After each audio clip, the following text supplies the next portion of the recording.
ఇదే కాదు, పెద్దలు ఉత్తమ్ కుమార్ రెడ్డి గారు ఇప్పుడు చెప్పిండ్రు, ఈ నియోజకవర్గంలోనే కేవలం జూబ్లీహిల్స్ నియోజకవర్గంలోనే ఉత్తమ్ కుమార్ రెడ్డి గారు మంత్రి అయిన తర్వాత 14,239 రేషన్ కార్డులు ఇచ్చిండు.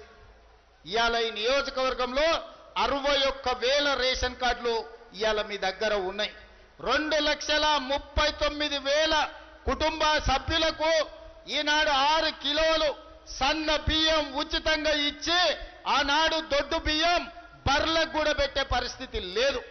కానీ ఇవాళ సంటి పిల్లలకు కూడా సన్న బియ్యంతో అన్నం తినిపించే పథకం ఈరోజు ఉత్తమ్ కుమార్ రెడ్డి గారి నేతృత్వంలో తెలంగాణ రాష్ట్ర ప్రభుత్వం అమలు చేస్తుంది.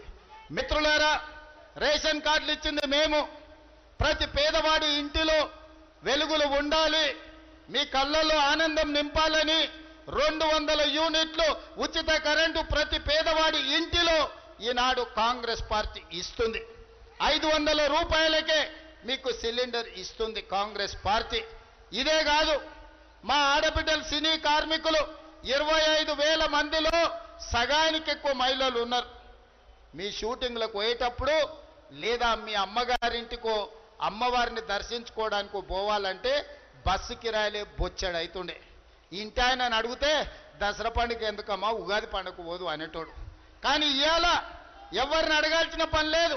ఏడ బస్సు కనిపించినా చెయ్యి అడ్డం పెడితే ఆడబిడ్డలు ఎక్కించుకొని వాళ్ళ ఇంటికాడ మా మిత్రుడు పొన్నం ప్రభాకర్ దించుతున్నాడు. దాదాపుగా 3 కోట్ల పైగా ట్రిప్పులు ఆడబిడ్డలు ఇవాళ బస్సు సౌకర్యం ఉపయోగించుకున్నాడు. దాదాపుగా 6,000 కోట్ల రూపాయలు ఈరోజు ఉచిత బస్సుకు రాష్ట్ర ప్రభుత్వం ఖర్చు పెడుతుంది.